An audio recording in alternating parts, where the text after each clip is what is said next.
Assalamualaikum warahmatullahi wabarakatuh. Salam jumpa kembali Bapak Ibu. Untuk video kali ini nanti kita akan membahas mengenai bagaimana panduan penerapan profil pelajar Pancasila dalam proses pembelajaran di kurikulum Merdeka nanti. Muatan video ini kami bedah dari surat keputusan Kepala BSKAP nomor 9 tahun 2022 tentang dimensi, elemen, subelemen profil pelajar Pancasila pada kurikulum Merdeka. Nanti ada 4 hal yang ingin kami bahas dalam video ini, yakni yang pertama adalah mengenai urgensi, alasan penting kenapa profil pelajar Pancasila ini diwajibkan dalam kurikulum Merdeka nanti. Kemudian yang kedua akan membahas mengenai di mana posisi profil pelajar Pancasila ini dalam struktur kurikulum. Kemudian yang ketiga nanti membahas mengenai bagaimana kita menerapkan isi dimensi dari profil pelajar Pancasila ini dalam proses pembelajaran di kelas-kelas. Kemudian yang keempat nanti akan membahas mengenai dimensi, elemen, subelemen, yakni yang berisi tentang karakter dan kompetensi yang harus dicapai oleh siswa. Kita bahas yang pertama mengenai urgensi profil pelajar Pancasila ini, paling tidak ada 3. Yang pertama nanti profil pelajar Pancasila ini akan menjadi bintang penuntun pembelajaran. Artinya yang pertama, profil pelajar Pancasila ini akan menjadi penuntun arah kebijakan-kebijakan dalam dunia pendidikan, mulai dari tingkat nasional, tingkat daerah, hingga tingkat rendah, yaitu tingkat satuan pendidikan masing-masing. Kemudian yang kedua, profil pelajar Pancasila ini akan menjadi pegangan semua pendidik dalam membangun karakter serta kompetensi anak-anak Indonesia di ruang-ruang belajar. Karena itulah maka dimensi-dimensi profil pelajar Pancasila ini harus dipahami oleh semua yang berkaitan dengan dunia pendidikan, mulai dari presiden, menteri, hingga ke guru-guru yang terjun di lapangan. Kemudian urgensi yang kedua, profil pelajar Pancasila ini nanti akan menjadi rujukan perancangan kurikulum nasional, yakni dalam bentuk standar nasional pendidikan. Kalau dalam bagian ini kita bisa melihat bahwasanya profil pelajar Pancasila merupakan elaborasi dari tujuan pendidikan nasional. Tujuan pendidikan nasional bisa dikatakan berhasil jika mencetak para pelajar yang memiliki profil pelajar Pancasila. Kemudian nanti dari profil pelajar Pancasila ini nanti juga akan diturunkan ke standar kompetensi lulusan, dan dari SKL ini akan diturunkan ke standar-standar yang lain hingga menjadi rujukan ketika satuan pendidikan menyusun kurikulum operasional sekolah. Kemudian urgensi yang ketiga, yaitu profil pelajar Pancasila ini akan menjadi rumusan karakter dan kompetensi abad 21. Profil pelajar Pancasila ini dihasilkan melalui sebuah kajian panjang yang dilakukan oleh Kementerian Pendidikan, yaitu untuk menjawab sebuah pertanyaan besar. Pelajar dengan profil seperti apa toh yang ingin dihasilkan oleh sistem pendidikan Indonesia? Ditemukanlah sebuah jawaban bahwasanya output dari sistem pendidikan nasional adalah terciptanya pelajar Indonesia merupakan pelajar sepanjang hayat yang kompeten, yang berkarakter, dan berperilaku sesuai nilai-nilai Pancasila. Ada 3 frasa utama yang harus kita perhatikan dari kalimat tadi, bahwa yang pertama adalah pelajar sepanjang hayat. Artinya siswa-siswi Indonesia, sistem pendidikan nasional ingin menciptakan seorang pelajar yang memiliki karakter pembelajar sepanjang hayat. Karena belajar itu tidak hanya ketika di kelas, tidak hanya ketika masa-masa sekolah, tapi setelah mereka nanti lulus, mereka tetap butuh dengan belajar, mereka tetap butuh dengan ilmu untuk mengupgrade kompetensi dirinya sesuai dengan perkembangan zaman. Kemudian yang kedua adalah pelajar yang kompeten, artinya mereka memiliki kompetensi yang dibutuhkan pada zaman itu dan menyiapkan kompetensi-kompetensi yang dibutuhkan sesuai dengan perkembangan zaman. Karena kita tahu semuanya bahwasanya zaman ini semakin berubah, semakin berubah zaman, maka kebutuhannya juga akan berubah. Di mana era sekarang adalah era industri 4.0, anak-anak juga harus dibekali di dalam kelas-kelas, di dalam pembelajaran apa yang harus mereka siapkan untuk menghadapi perubahan zaman tersebut. mengenai perubahan zaman era industri 4.0. Kami juga sudah membuatkan video di channel ini. Nanti Bapak Ibu setelah melihat video ini bisa dicari-cari di channel, dilihat, ditonton, semoga ada manfaatnya. Dan yang ketiga adalah sistem pendidikan nasional ingin menciptakan pelajar yang memiliki karakter dan perilaku sesuai dengan nilai-nilai Pancasila. Nilai-nilai Pancasila seperti apa nanti akan kita bahas ketika kita masuk ke materi dimensi profil pelajar Pancasila. Kemudian bagaimana cara menerapkan profil pelajar Pancasila ini dalam pembelajaran di kelas-kelas? Profil pelajar Pancasila ini diajarkan melalui 4 hal, melalui 4 kegiatan. Yakni yang pertama adalah kegiatan intrakurikuler, yaitu kegiatan reguler ketika kita mengajar di kelas-kelas, itu juga kita ajarkan tentang profil pelajar Pancasila. Yang kedua juga kita ajarkan di kegiatan kokurikuler, ini yang paling utama, yaitu kegiatan pembelajaran berbasis proyek. Kemarin pada video-video yang lalu sudah kami jelaskan bahwasanya kegiatan pembelajaran berbasis proyek ini sasaran utamanya bukan produknya, bukan hasil yang diciptakan oleh siswa, tetapi prosesnya. Nanti penilaiannya juga tentang proses tersebut, proses bagaimana anak melatih menjalankan profil-profil pelajar Pancasila. Nanti formnya insya Allah akan kami contohkan dalam video-video yang akan datang.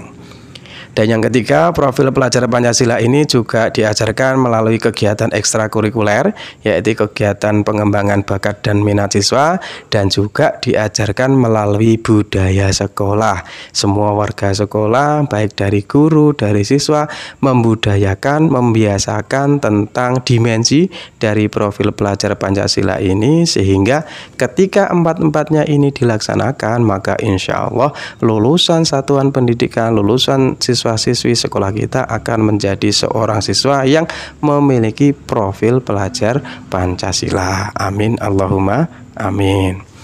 Kemudian yang terakhir ini nanti kita akan membahas mengenai dimensi profil pelajar Pancasila dan juga nanti bagaimana elemennya serta sub-elemennya. Profil pelajar Pancasila memiliki 6 kompetensi yang dirumuskan sebagai dimensi kunci, yakni yang pertama adalah beriman dan bertakwa serta berakhlak mulia, yang kedua berkebinekaan global, yang ketiga bergotong royong, kemudian yang keempat bersikap mandiri, yang kelima bernalar kritis, dan yang terakhir memiliki pemikiran yang kreatif. Nanti kita akan bahas satu persatu. Yang penting kita pahami bahwasanya dari 6 dimensi tadi harus saling berkaitkan dan menguatkan, sehingga upaya mewujudkan profil pelajar Pancasila yang utuh nanti membutuhkan berkembangnya ke-6 dimensi tersebut secara bersamaan, tidak parsial, tidak terpotong-potong, tidak satu persatu, tapi secara utuh menggabungkan semua dimensi tersebut. Misalnya kalau seandainya kita pikir-pikir dalam dimensi itu ada mandiri dan juga ada bergotong royong. Kalau kita ajarkan secara parsial maka seolah-olah seperti bertentangan.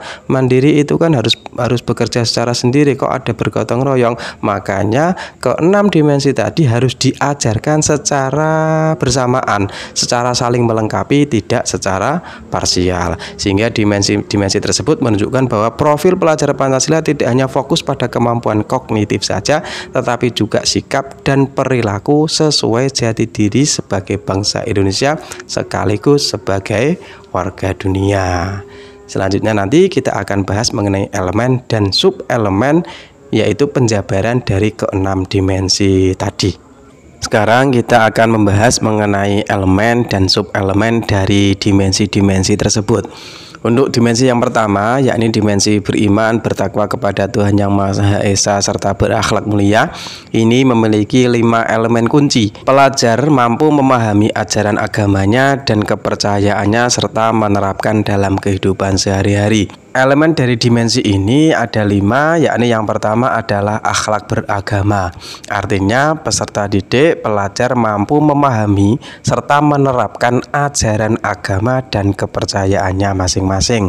Kalau dalam Islam berarti anak mampu memahami rukun iman dan rukun Islam serta mampu menerapkannya dalam kehidupan sehari-hari. Kemudian yang kedua adalah akhlak pribadi, artinya anak mampu menerapkan perilaku, karakter, dan akhlak yang berhubungan dengan dirinya sendiri.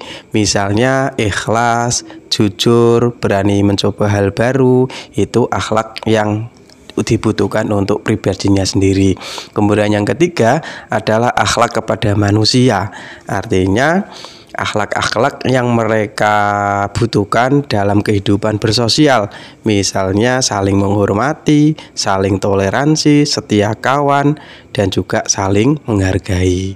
Kemudian yang keempat adalah akhlak kepada alam, berarti bagaimana siswa itu mampu memiliki kepedulian serta menjaga lingkungan dan alam. Dan yang terakhir adalah akhlak bernegara, artinya siswa mampu memahami serta mampu menunaikan hak dan kewajiban sebagai warga negara. Kalau kita perhatikan di sini Bapak Ibu, ternyata Pancasila memang sebuah hasil visioner dari para pendiri bangsa ini yang lintas budaya, lintas agama, dan selalu relevan dengan perkembangan zaman. Dalam dunia Islam pun juga tidak bertentangan, karena tugas sebagai manusia itu kan tidak hanya sebagai Abdullah, tidak hanya sebagai orang yang diwajibkan untuk beribadah kepada Allah, tapi juga sebagai Khalifatullah yang bertugas untuk menjadi makhluk sosial serta makhluk yang harus melestarikan alam ciptaan Tuhan ini. Dan dalam Islam juga dikenal ada 3 ukhuwah, ada 3 persaudaraan, yaitu ukhuwah Islamiyah, ukhuwah Watoniyah, dan juga ukhuwah Basyariyah. Bagaimana umat Islam itu bisa bersosialisasi dengan sesama agamanya, sesama Islam, dan juga ukhuwah Watoniyah, bagaimana bisa hidup rukun, hidup damai sesama anggota bangsa Indonesia, serta ukhuwah Basyariyah, bagaimana bisa berhubungan baik dengan semua makhluk yang ada di dunia. Jadi sekali lagi, seandainya profil pelajar Pancasila ini benar-benar bisa diterapkan, insya Allah memang akan tercipta masyarakat Indonesia yang lebih damai, yang saling toleran, saling menghargai satu sama lain. Kemudian dari 5 elemen kunci tadi akan dijabarkan juga menjadi sub-elemen sesuai dengan fase-fase dan tingkatan di jenjang masing-masing. Ini banyak sekali Bapak Ibu, nanti Bapak Ibu bisa membaca sendiri. Di link deskripsi juga sudah kami sediakan filenya, sudah kami sediakan peraturan keputusan dari Kepala BSKAP ini. Nanti Bapak Ibu bisa download, bisa dibaca sendiri. Sebelum kami lanjutkan pembahasan ke elemen kedua, ke dimensi yang kedua, mohon bantuannya Bapak Ibu, jika berkenan tolong di like dan juga di subscribe supaya kami lebih termotivasi untuk membuatkan video-video mengenai pendidikan, khususnya mengenai bagaimana kita menerapkan kurikulum merdeka ini di satuan pendidikan kita masing-masing. Terima kasih Bapak Ibu. Kita lanjut yang kedua, dimensi yang kedua, yaitu dimensi berkebinekaan global.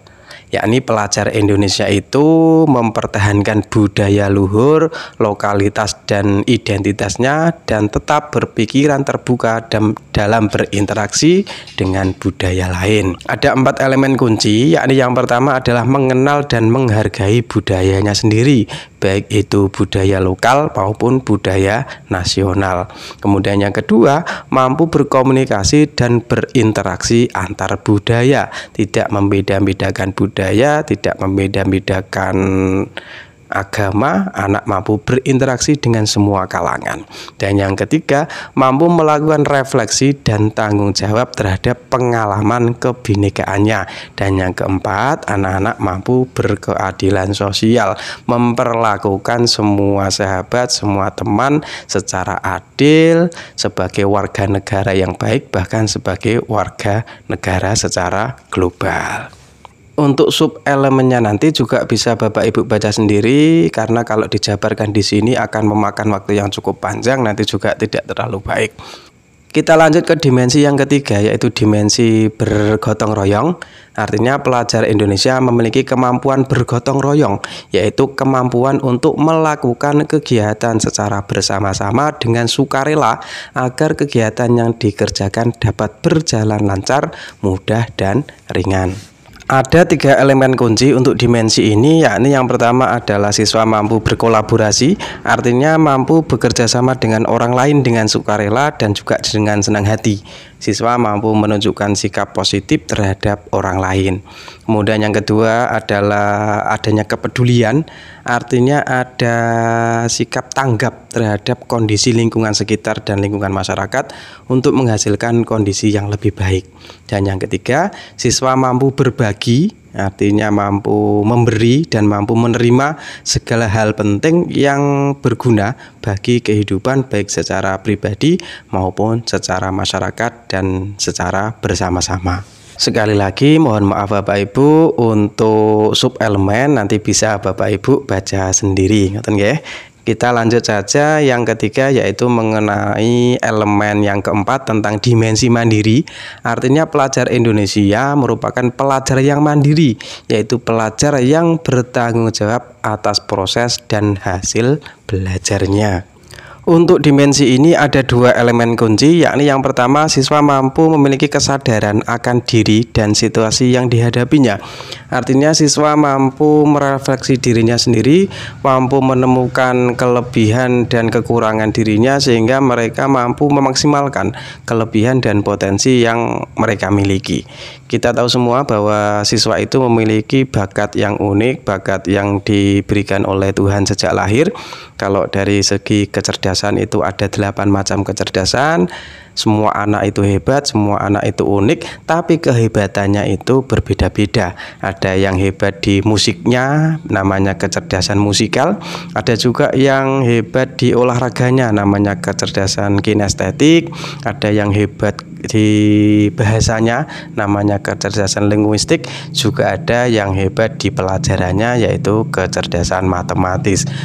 Kalau siswa mampu menemukan kelebihannya, mampu memaksimalkan potensinya, maka semua pelajar sebenarnya punya hak untuk menjadi anak yang berhasil. Dan ini juga kita sebagai guru harus mendampingi bagaimana cara mereka menemukan potensi masing-masing.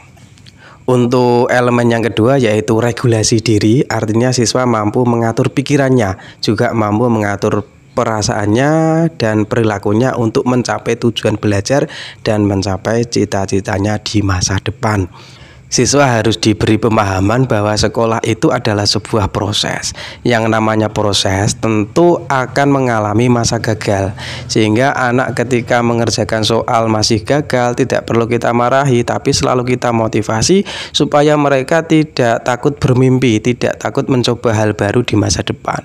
Kalau mereka melakukan kesalahan, menjawab soal langsung kita marahi, langsung kita anggap sebagai siswa bodoh, maka sampai kapanpun siswa akan menjadi minder, tidak berani untuk mencoba hal baru, tidak berani untuk bermimpi, sehingga justru malah kita yang membunuh mimpi serta potensi mereka.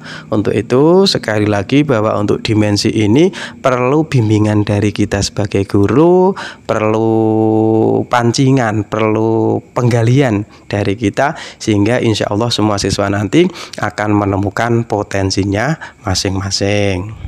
Selanjutnya untuk dimensi bernalar kritis, ini artinya pelajar yang bernalar kritis mampu secara objektif memproses informasi baik kualitatif maupun kuantitatif, membangun keterkaitan antara berbagai informasi, menganalisis informasi, mengevaluasi dan menyimpulkannya. Ada 3 elemen kunci. Yang pertama yaitu memperoleh serta memproses informasi dan gagasan. Kemudian yang kedua adalah menganalisis dan mengevaluasi gagasan tersebut. Kemudian yang ketiga merefleksi dan mengevaluasi pemikirannya sendiri. Ini dimensi ini itu masuk dalam karakteristik abad 21. Nanti bisa Bapak Ibu, sekali lagi bisa Bapak Ibu lihat di video kami. Contoh yang paling nyata ini adalah zaman sekarang itu banyak hoax yang beredar. Kalau anak memiliki bernalar kritis, maka mereka mampu mencerna, mampu memproses berita-berita yang sedang viral tersebut, mampu mengevaluasi, mampu merefleksi, sehingga mereka akan tahu mana kabar yang bohong dan mana kabar yang benar. Dan yang terakhir adalah dimensi kreatif. Ini berarti pelajar yang kreatif mampu memodifikasi dan menghasilkan sesuatu yang orisinil, bermakna, bermanfaat, dan bertampak.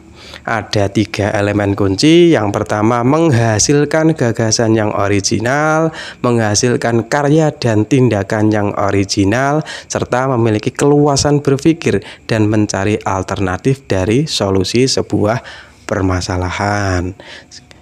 Kita sekarang berada di abad 21, era industri 4.0. Kemampuan berpikir kreatif ini sangat diperlukan, karena semakin orang kreatif maka nanti peluang untuk menjadi berhasil untuk menghadapi era sekarang semakin terbuka. Karena zaman serba mudah, informasi serba mudah, anak-anak yang memiliki berpikir kreatif nanti mampu menemukan peluang-peluang mana yang bisa mereka kembangkan untuk keberhasilan masa depannya. Mungkin video ini cukup sekian Bapak Ibu, semoga ada manfaatnya. Mohon maaf jika ada kesalahan. Sekali lagi minta tolong di like, di subscribe supaya kami lebih termotivasi, dan insya Allah ke depan kami akan selalu menghadirkan video-video yang bermanfaat untuk pendidikan. Terima kasih atas waktunya. Mohon maaf jika ada salah. Assalamualaikum warahmatullahi wabarakatuh.